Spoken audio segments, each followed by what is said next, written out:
Thank you for being here for this session, and thank you for the panelists.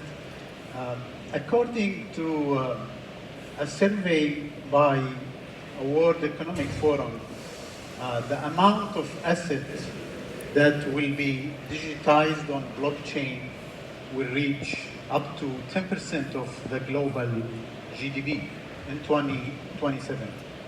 Also, another report on a saying that tokenized market will reach also 24 trillion US dollar in 2027 as well. Going from where we are today to that is very challenging, and I don't know whether we can reach it or not. I will start by giving everybody a chance to introduce themselves and give a brief on what they do and how they relate to the tokenization surface area. Charles, can you start, please?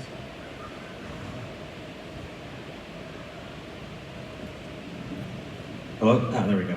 So my name is Charles Cascarilla. I'm CEO of Paxos. I think we're a bit unique in the space. We've created a trust company in the state of New York, which allows us to operate just like any other bank would in the United States, and we can create infrastructure from that trust company. And so it allows us to hold people's assets and to tokenize them.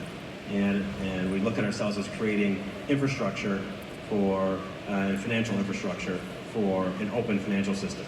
And so we've tokenized a variety of different types of assets, US dollars, gold. We just got approval to do US equities, and that can create a much more efficient mechanism to settle assets as a result of them now being on the blockchain to be able to move much more efficiently.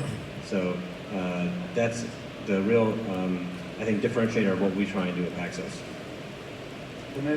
Hello, my name is Daniel Darlington. I'm member of the extended executive board of SIX. SIX is the Swiss Stock Exchange in Zurich. We were kind of the first ones in the world to introduce the electronic trading in '95.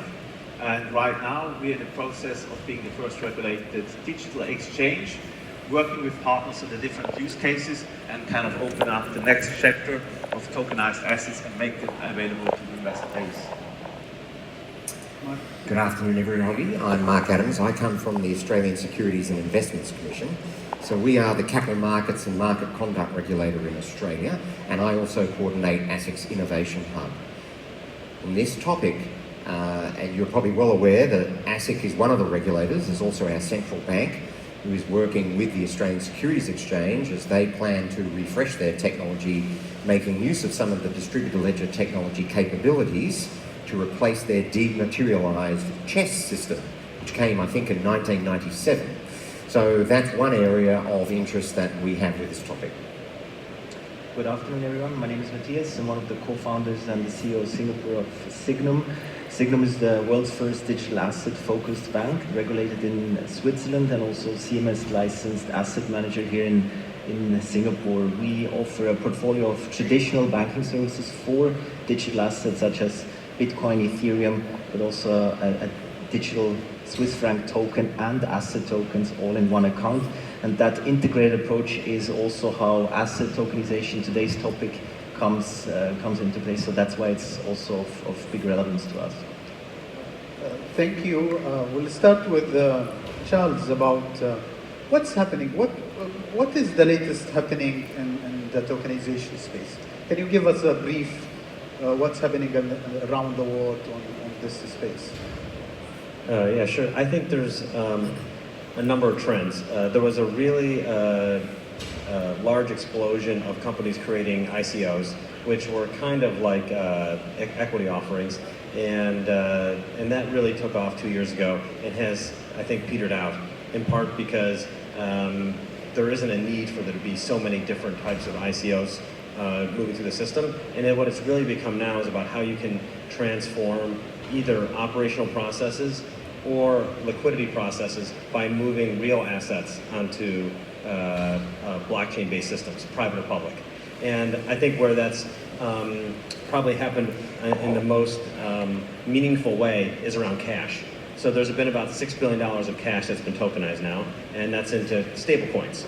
And of course, Facebook creating the Libra consortium to create a stablecoin has gained a lot of media coverage. And the reason, I think, is in general, cash has a lot to do to catch up with the modern world. It's very slow to move cash around. It's all tied to the banks, and you pay a lot of fees to be able to move cross-border, as well to try and be able to move instantaneously and move on weekends. There's lots of ways to try and address this at a high level, but nothing at a fundamental level like what I think tokenizing does. And so that's been, I think, the leading asset to get tokenized, but you're now starting to see it in other places. I think it's very nascent. You know, I think $7 trillion in the next 5 or 7 years it's definitely achievable, but and you're seeing some early efforts at doing real estate tokenization. There's an NBA player who's tokenizing his salary and his contract. We're doing this with U.S. equities, we've done it with gold, but it's still very small in the scheme of $600 trillion of the world's assets that have been tokenized. It's essentially zero. But I think it's fundamentally an improvement, and you're going to see a real change in how infrastructure can operate through tokenization, and that will change both operational processes. There's so many cumbersome things that happen in, say, a real estate transaction. And then there's many things that can change liquidity of those underlying assets by being tokenized. You can now have different types of liquidity pools and different types of products that can be created. So I think tokenization is still at a very early stage, but it's absolutely promising in terms of how it could fundamentally change the architecture of the financial system, and therefore I think how assets are intermediated and how assets are created. Daniel, would you like to add anything to the subject? Yeah, I mean, one important element was the whole education around token. What is a token? I mean, 3, 4, 5 years ago, it was all about cryptocurrencies, kind of that's a special world, not attached to the real world and probably kind of separate. And through education, kind of what are the opportunities, kind of the new things you can do with tokens and attached smart contracts, I think people realize there's a lot of benefits we can have on the operational side of that. And of course, realizing you can make a lot of assets much more available as investment vehicles. And in that sense, the world really moved in the last 3 years. But it's an educational process. Even within 6, kind of, we went through that process. I mean, in 15, kind of, we started to think about blockchain, what it means, pros and cons. And only last year we said, okay, now we understand enough that we are able to make a digital exchange. So it takes a lot of time. You have to go through the different layers. Techies understand very quickly, but then you have kind of product people, sales people, top management board. It's hard work to get everyone there. Security dematerialization brought up huge efficiency in the last few decades. So what we're trying to do, what is the problem that we are trying to resolve? Matthias, would you like to take this? Sure. If we want to compare how dematerialization of securities compares to tokenization, it's basically, it might be a story of trust and accounting systems. And if we think back, dematerialization of securities helped us to move away from shuffling around paper from A to B, leveraging trusted intermediaries to make sure that the accounting, the paper-based accounting, worked in a digitized form. For that, we used regulated entities, central security depositories, to make sure that everything was, the records were kept straight, were in order. So you could call it a centralized, regulated consensus mechanism.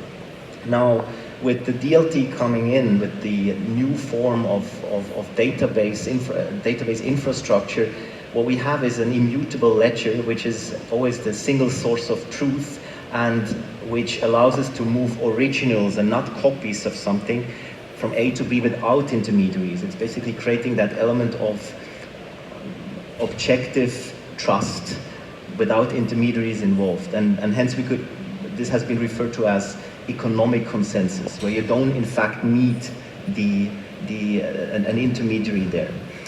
Tokenization now means that it grants you access to that ledger, to that one source of truth, and also not just access, but also a way to change this accounting system, meaning change the ownership of, for example, a share. Now, the interesting question will be if we think ahead, how impactful tokenization will indeed be is also how the regulators will deal with it, because if we do not let the technology solve what it can solve, namely that trusted settlement without intermediaries, for example, if regulators continue to say we will still need a central security depositories where these peer-to-peer transactions, or actually non-peer-to-peer transaction work, then we will have a nice technology, but the impact will not be as large, and the difference to dematerialization of securities won't be as big.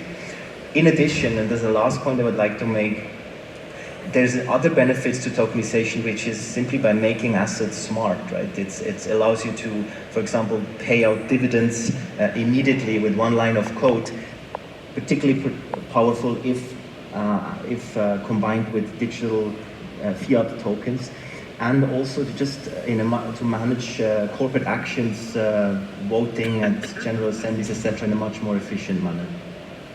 What do you think, Mark? Can you add to this? What do I think? Well, what do regulators care about?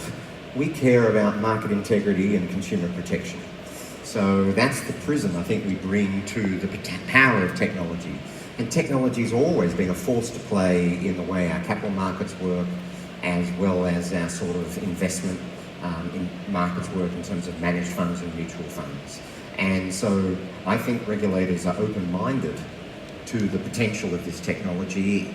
There are lots of practical and commercial issues which need to be borne in mind. What problem are we solving? But in addition to that, I think, is the fundamental principles of regulation, which have been around a while, around operation of markets, security settlement, finality of contract, custody. How are those principles applied? Perhaps not in the same way, but with the same outcomes being achieved. So I think that's the kind of lens that I'm sure that's how ASIC would approach it. I'm sure many regulators are approaching this question. I was here at this conference last year and we were talking about blockchain in market infrastructure. I think there's been a maturing of thought since then, breaking down of the problems in the way that our capital markets work. And so there's opportunities, as Charles said right at the beginning, efficiencies in operations as well as liquidity, which have been identified as being potential use cases of this. And we'll have to see how that plays out. Tokenization is always coupled with blockchain and peer-to-peer transaction. However, how is that designed in the security tokenization part? Are we expecting to have a distributed ledger and each one has his own custody of the shares or assets, or is that a centralized asset management? How can we see this, Charles? Can you? Yeah, I think that's a very fundamental question because when you're talking about an open financial system, what does that mean? Right now we have an intermediated financial system, and there's a lot of reasons why it was set up that way. And so you're intermediated to hold cash through the banking system. You're intermediated to hold stocks and bonds, generally through broker-dealers or banks, etc. And those layers really existed for good reason in the past, which is there's a lot of paper. There was a lot of issues in terms of creating scale, and so you've created a federated model. But now technology has progressed to the point where you could have a system that doesn't need to be intermediated in quite as many layers, and I think that's what you're getting to. Could everybody have a wallet that allows you to have an account at a central bank or a treasury to be able to hold your own cash? Could you have an account directly at the depository where the stocks and bonds are? Do you need to go through a broker-dealer to be able to trade on an exchange? I mean, I really wonder. I mean, those are really fundamental questions, but at the same time, technology has progressed to a point where you could create the scale without necessarily having those types of intermediaries. They're still providing very valuable services. You might want to use them, but you might not want to. So you could change the nature of access. And that would fundamentally, I think, create many different avenues for capital to be able to move more efficiently, to create new products, and also to have access for people who are just not able to be in the financial system. In the U.S. alone, there's 50 million unbanked people. I think in the world, it's several billion people. They're unbanked for a lot of different reasons. But if you have a smartphone, and most people do now, you can download a wallet on it, and now you can have the equivalent of a bank account. So you can think about how you can not just change the system by removing intermediaries, but you can improve access for a very large chunk of humanity. And I think that's a fundamentally positive step to take. It doesn't mean you shouldn't have regulation. It doesn't mean you shouldn't still have controls and rules, but you can do that through smart contracts, through the technology itself, as opposed to doing it by adding different intermediaries. And I think the end result would actually be a financial system that's far more safe and stable, because you would not have too big to fail institutions anymore. You wouldn't need those institutions to, per se, intermediate. Yes. Maybe an add-on. I think an important element is also the timing. I mean, if I hear you, it's definitely a target picture where we can all go to. A SIX being kind of the infrastructure backbone in Switzerland, you realize you probably need to take certain steps to get there. Because at the end, if you create a marketplace, so you have kind of the one who creates the marketplace, you need to someone who brings the asset. You definitely have to care of the ones who invest into the assets. So investor protection is an important element. And in our industry, you also need to take the regulator along. And for example, now in our system, in our model, we have a central notary function. In the first instance, it's a B2B business. But what is in 20, 30, 40 years' time, that's then a different play. And I think the challenge is to get all the different players along. It's all those players, all those four players, which need to take step by step and have the belief and have the same vision. And I think it's important that we don't jump directly too far, because I think there the risk is that you don't get it right, so that all players are at the same party. So this timing is something always to keep in mind. With this changing operating model and new players in the picture, what would be the implication on the securities market? What is your... Well, I think some of the speakers have already made reference to the fact that it could be a revolution, but I think that's to be seen. And I suppose I sit back and think about, well, capital markets, that there's certain outcomes you want to have achieved, and there's different mechanisms of achieving it. It's almost like a stack. So it could be like it's interoperable outcomes that occur here. And partly to the comments just made from SIX was that our own experience with ASX is that this is sort of such a change like that takes a journey, a lot of participants along from different perspectives. However, it could be that other entities saying, well, we want to change that, we want to disrupt that, or try it out in a different niche. So it may only need a smaller set of that ecosystem to come along for trying out a different way of achieving things. So in the end, it's again that breaking down of the problems, identification of the sort of ecosystem, where can the technology help, and I suspect we know in Australia that a lot of our broker-dealers and custodians are watching and being engaged in this carefully. They may want to be part of it, but they may also recognise they're going to be disrupted by it as well, and that remains to be seen. So I think that's the promise of this potential, and again, I think we just, as regulators, we need to remain open-minded, engaged, and open to pilots and tests of this sort of developments as well. Maybe I can add, I'm sure at least Charles and I, maybe you too, we went through that hype cycle a few years ago, and also very much enjoying that potential freedom of complete democratic access to capital and value creation, and allowing early adopters to invest in opportunities where it used to be just a few selected VCs from the Silicon Valley, right? So that idea is extremely powerful. But ultimately, that is my personal journey. At some point, one then realized that it's also a bit detached from reality, right? Not for bad intentions, but if the companies could not kind of open a bank account and could not interact with today's financial ecosystem, which is sticky and change does take time, it's probably also, we're not helping the ecosystem, right? And hence, at least we followed the approach of trying to build a bridge by following all the rules that are applicable in today's regulatory environment, but also start shifting towards leveraging the technology and its characteristics more and more. So following the principle of the future having a heritage, right? A heritage of protecting investors, of suitability questions, etc., that we cannot just throw overboard, but at the same time also keep on challenging it and pushing it towards the future. You talk, Charles, about the ICOs and the hype of ICOs a few years ago. What would be the right alternative for ICOs when it comes to fundraising for SMEs or for startups in the tokenization area? I think one of the difficulties with the ICO world is, in one hand, it was a security, but in the future, it might not be a security. And so, and it was kind of this transformation process that, at least in the U.S. Regulatory regime, which I'm more familiar with than, say, Australia, it was this is a real process to navigate.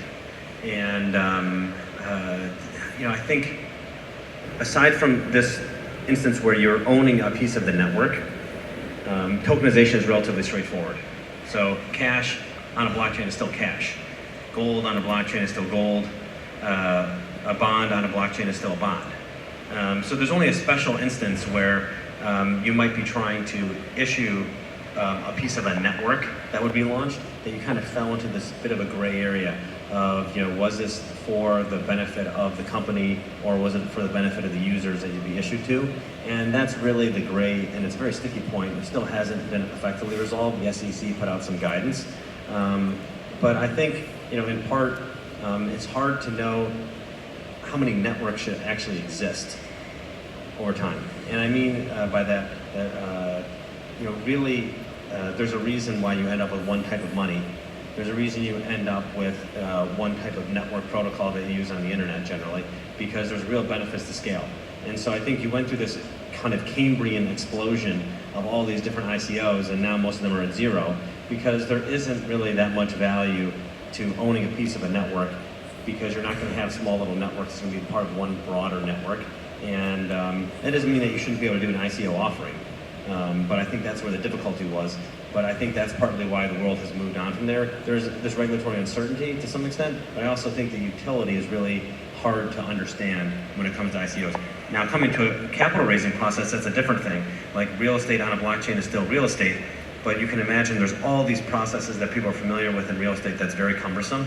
Putting it on a blockchain can solve those operational problems, and then you might be able to create more liquidity. I don't know if you create a lot more liquidity, but at least more liquidity than you have now. That's valuable. And so that's why I think tokenization is so an enduring theme that we're going to see really play out over the next 10, 20 years here. Talking about not being able to have one broad network, and we will have to have many networks. How we can make sure that token can travel from one network to another network or across chain? Daniel, do you have any thoughts on this? I'm not a technical specialist, so I don't give you a technical detailed answer, but I mean, it's clear the world or the exchange world as it was in the past and to some degree still is today, very national. I think that phenomenon will move away. We will have less exchanges going forward because size matters. Naturally, on the process of developing those exchanges, I mean, interoperability is a topic, because we all agree at the end, the financial market is a worldwide market at the end. You want to get the opportunities where the best ones are, and sometimes they're here and sometimes they're there. So that's a journey which we still have to go through. I think every one of us at the moment works together with his own partner to establish his own network. And I think the next step is then to cooperate between those different networks. So in that sense, no technical solution in detail yet, but I mean something which is clearly on the roadmap. And how many exchanges then play which role, I think that is to be seen. Matthias, we want to add something? I agree with Daniel, and maybe just to add, one of the key bridges we need to build up, which I believe will be very valuable, will be the bridge between private and public blockchains, because there are, in my view, good use cases, or there are situations where using a private blockchain may make sense for trust reasons, be it just projected trust, or actually there's reasons for it. And then there's other reasons why using a public blockchain makes much more sense. In the tokenization space, for example, many regulators have taken the stance, if you use a private blockchain, it's much easier to define finality, transaction finality, versus using public blockchains where you always have, okay, how many confirmations do I now have to wait for until we can say the transaction is final, and hence the ownership has shifted from me to you. So for example, the approach we are following is, for the actual finality, we we work with a private blockchain, but then when it comes to creating functionality on top and make it fungible, we work with Ethereum and then link the two together or synchronize the two. Just as one approach that I think we will see more of. Mark, what do you think the impact on the incumbent traditional exchange platform out of this whole tokenization? Sorry, What is the implications on the incumbent well, that comes back, traditional exchange platforms? Okay, I think that comes back a bit to what was canvassed earlier about what it means for incumbents. Again, the environment is changing for them and the choices and options for them is changing. So considering their business model, I think, is a question, and then what kind of technologies do they want to use and what connections to ecosystems or networks do they wish to have. At this stage, they have some tremendous advantages in that they're already established, they work within a regulatory framework, they can try to make use of the sort of ecosystem and networks that they already have to make forays into using some of these new technologies. And I think ASX and SIX are part of those sort of developments. Another area could be that they may say, well, there's certain niches out there we don't worry about. So it could be the exempt market offerings in certain parts of the globe or domestic markets to say, that's an issue, that's an area that we're not interested in. We're happy for other players to take a leading stamp in that. But I think a question mark will be, one of the question marks will be, if this technology is applied in some of those exempt markets, the interconnection between the public and exempt, and where's that borderline between public and exempt? Because does it go away in that it's just one big public market? So I'm just saying there's some of the questions and forces which need to be considered, and I'm sure the exchanges are thinking about all of those and the various markets that they're in. I mean, Charles mentioned earlier around perhaps no direct access for investors. So if that was retail, I suppose, on market integrity, I think one of the questions is, well, depending on what kind of market you want, there's participants and there's rules for those participants that apply. And so the query for such a vision would be, well, how does that work in the context of every individual could join and have access to that? Are they all participants for that purpose? So it's just one of those other questions that will evolve and emerge depending on what model people wish to deploy. I mean, just a couple of other areas. We've mentioned capital markets. I think the collective investment schemes and infrastructure there, managed funds, mutual funds, whatever you want to call them, they have been traditionally an opportunity for people to get an interest in underlying investments. So this technology has the potential to say, well, you've got an interest directly in that underlying investment. What does this mean for collective investments? What could it mean for their underlying operations, the way they've traditionally operated in terms of issuance and redemption of interest in these collective investments? So I just wanted to put that on the table as being another area for which this technology may well be relevant in changing the way they operate today. You mentioned using the tokenization and the cash.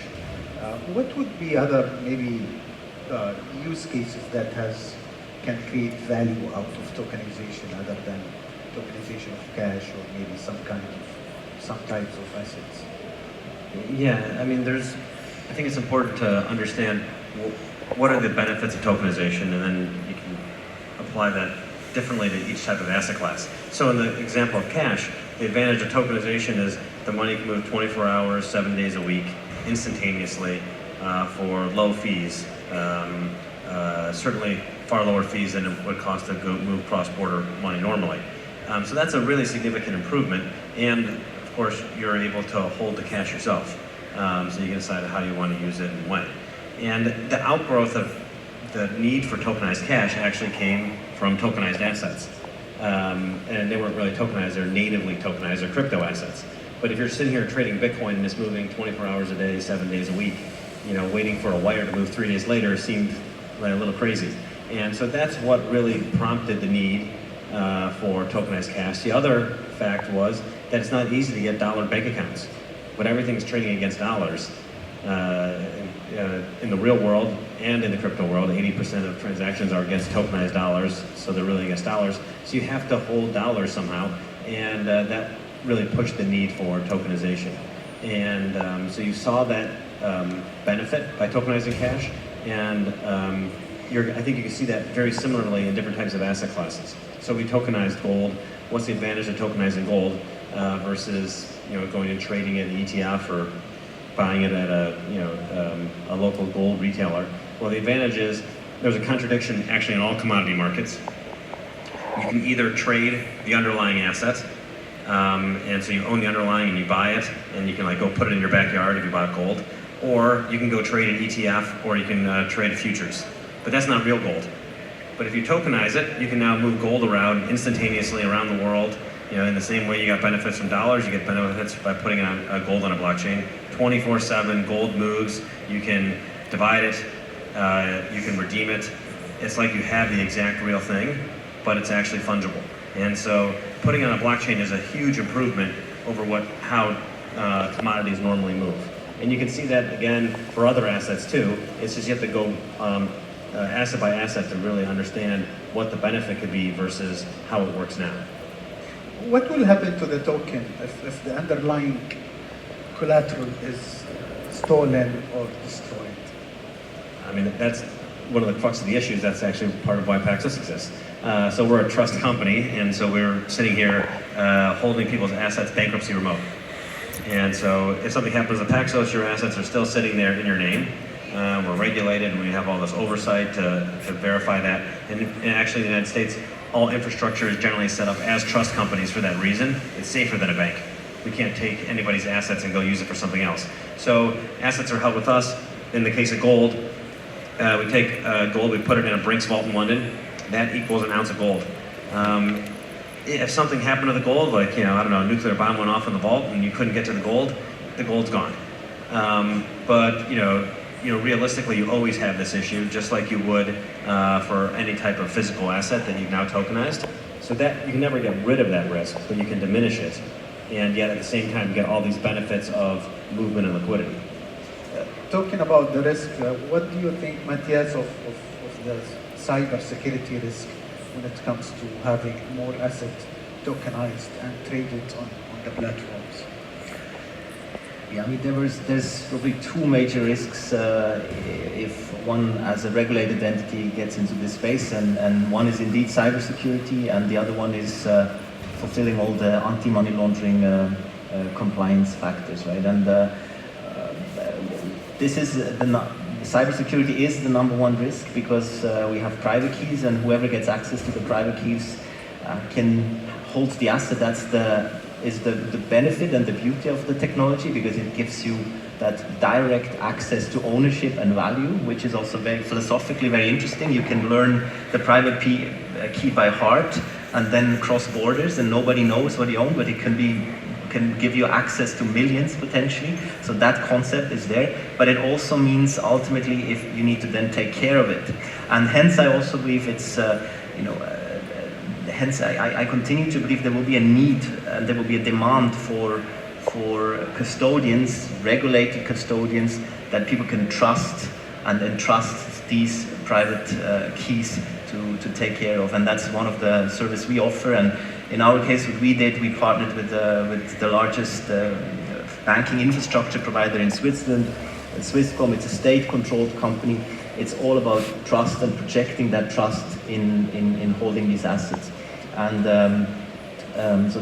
but you can never get fully, you can't mitigate the risks fully, that's clear. And on the anti-money laundering side, this is particularly relevant for cryptocurrencies, right? Tracing the currencies, the source of the currencies. And I think players that are becoming active in this space in a regulated manner will put most of their efforts and IP in these two areas probably. Mark, an advice for regulator maybe, where should they start? I mean, in some countries maybe there are more than one regulator where they are regulating different classes of assets. Should they start by classifying the assets themselves and the digital assets, or Let me just come back to basics. I must say, as a regulator, we're always learning. So we need to learn. And that's where I think many regulators around the world have, under innovation initiatives, engaged with business. And so we need to learn as much as we can about what the propositions are and how they're intending to work. That then helps you to determine what issues there might be and what regulatory issues there may be an area of focus. I think we also need to sort of set some expectations too, in that we deal with a lot of businesses, with a lot of visions and dreams. All I think I'm saying is that it really helps if a business and whoever their partners are have given thought to the issues, the regulatory issues, and come pretty well prepared. We're not expecting them to be perfect, but pretty well prepared to understand what those issues are, so you can have an open dialogue about, well, what might this mean if we were to operate this way? What kind of conditions might exist and so on? So there's some of the things that I think are pertinent to regulators. I think your question then also goes into how much do we take a preemptive or leaning in step? And that's a challenging one. And I think, again, many regulators are sort of saying, we hear that people want guidance and assistance. So, we've all made efforts and forays to try to provide that guidance and assistance. But in the end, that can't get into the particularities of each particular proposition. So that's why I come back to, yes, continually updating guidance, learning, engaging, but also that openness to be involved in direct dialogue with entities, with propositions, and being open-minded about how the regulatory outcomes can be achieved in perhaps alternative mechanisms. So that's just some of my own experience with dealing with many of the new adaptations of technology. Matthias, if the security are tokenized, for settlement purposes, does that need a new rail of payment, or is the current rail of payment would be able to do that settlement? So Charles mentioned it before. There was the need for digital currencies was driven by that asset tokenization, given that, or in the 24/7 market also for counterparty-less tokens such as cryptocurrencies. So the benefit of asset tokenization is much higher if there is a DLT-based payment infrastructure in place, because with that you can do delivery versus payment immediately, you can settle immediate, and you can move the T to 2 days to pretty much 0, depending on the consensus mechanism time of a particular blockchain, and ultimately reduce or eliminate pretty much counterparty risk, which is a major benefit. We'll have some of the audience questions, and we'll start with this question, which is that has the major votes. Commodities can be tokenized. However, controlling the token is not useful if not coupled with controlling physical commodities. How do linking both the digital and the physical, how do you see the need for linking? So I do think it is useful, and it's because today, when you try and trade a commodity, any pool of liquidity is either based on a future or an ETF. And you don't own the underlying commodity, you're not even close to owning the underlying commodity. There's about 9 different intermediaries that owning an ETF and the gold. And if you wanted to try and redeem for gold, you have to own in a very, very large size that is impractical for most institutions and any retail person. So you don't even come close to owning the underlying asset if you're able to trade it in a liquid way. If you own the underlying physical, let's take gold, you went and bought some gold coins, you put them in your backyard, they're actually not that liquid, because you now try to go sell those. How does somebody know they're real gold coins? They're gonna have to melt them down, they're gonna have to test them, they buy them at a discount from you, so they're actually not very liquid at all. So there is some protection when you own the physical, but you've given up a lot of liquidity and transparency into the asset. But if you tokenize it, so in the case of what we did, you have 400-ounce bars in a Brinks vault in London, every token you buy relates to the serial number of the bar. So you actually have beneficial ownership of a gold bar, and you can now move that anywhere in the world, trade it anytime you want. You can loan against it, you can create all kinds of different types of transactions and collateral mechanisms. That is actually a fundamental improvement. It's very hard to square the circle of you own it physically in your hand, yet it's completely liquid.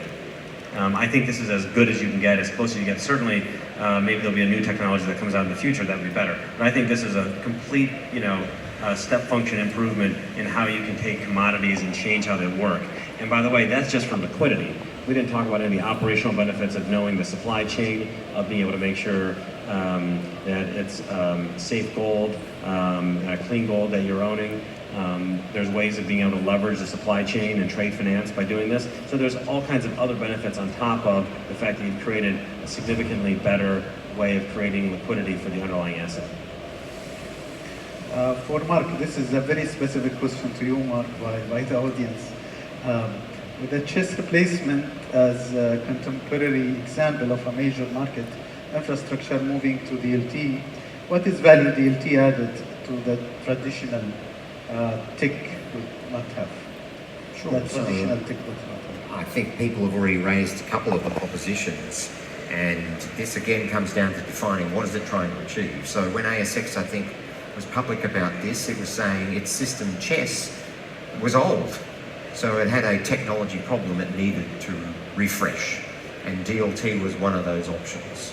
And I think they've been fairly public that they're using aspects of DLT in what they're doing.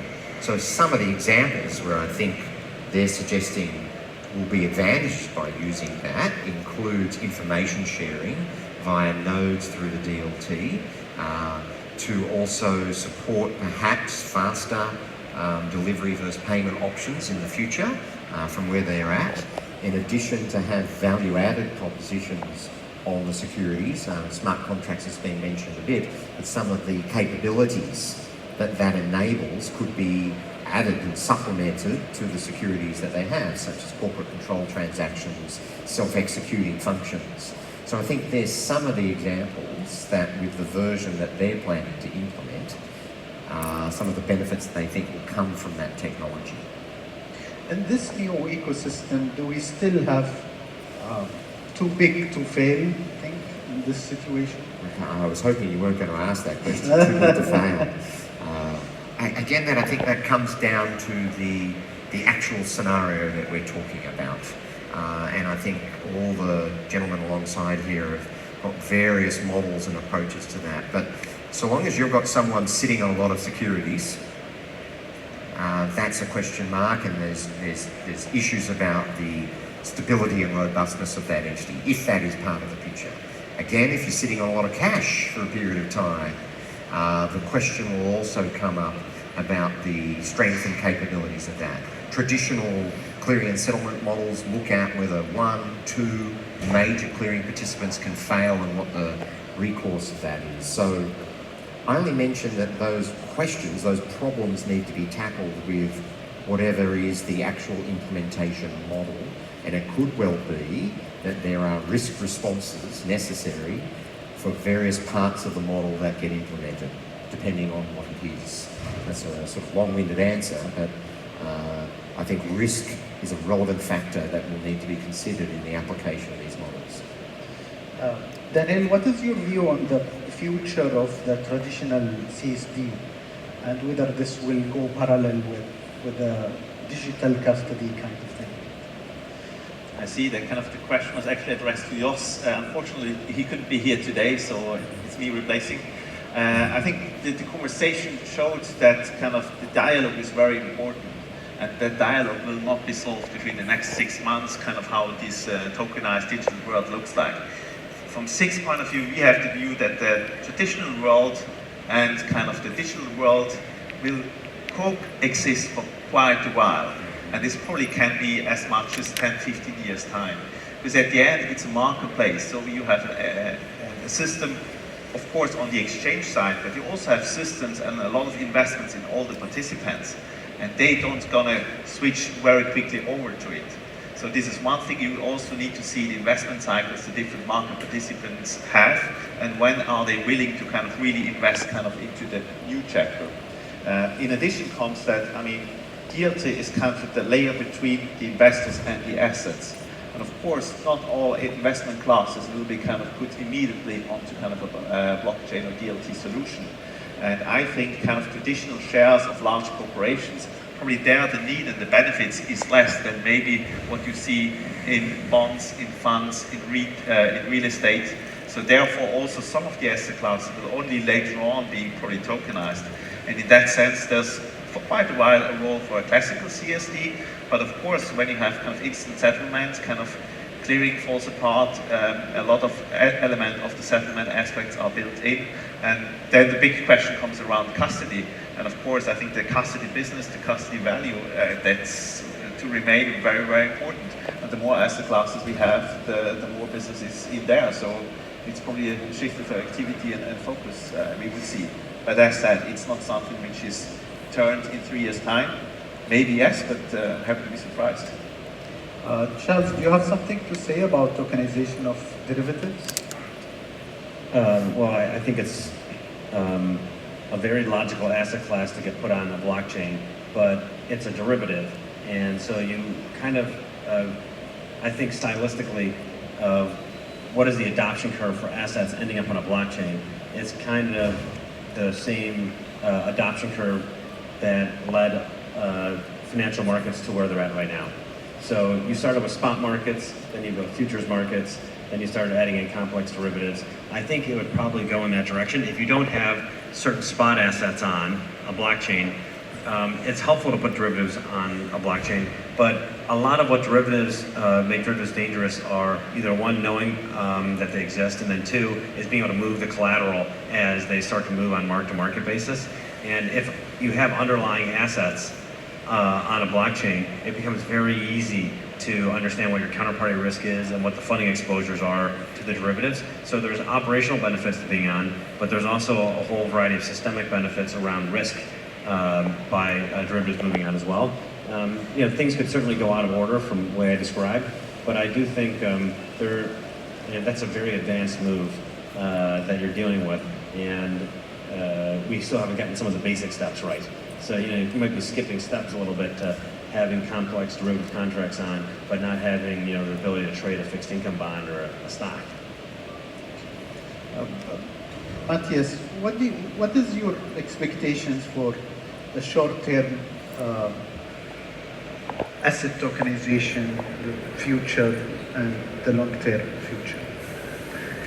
One thing I think probably everyone here realized here, there was a lot of there may be, and this would happen in even today's discussion. I think there's also some, I don't want to call it disillusionment necessarily, but it's now, I think we all can agree, building this infrastructure that it works end to end in an institutional manner is tough, and we are not yet there. And it will probably take a bit longer than many would have expected 2 years ago, as is the case for pretty much every innovation. So I wish for all of us a few lighthouse projects the next year or so, where people then can move away from the may and would to it does. I think, Charles, you guys are doing a great job with the gold product, for example. This is tangible, it's clear, and that is something I wish for next year, that we have more such lighthouse projects. And secondly, that maybe in a year or so, really end to end, the infrastructure is in place, and together or in hand with more regulatory clarity, because we are also all held back by lack of full clarity of what we are supposed to do and what not, right? Mark, any views? I tend to agree with the comments said earlier that I can see a concurrency of developments occurring and trials, White House's efforts, as you say. So in this short term, you'll see perhaps a range of propositions emerge, niche market opportunities develop to really test it out and see whether it's possible. As for the longer term, I think that's still open-ended as to the interoperability of all these possibilities in the future. Zanin?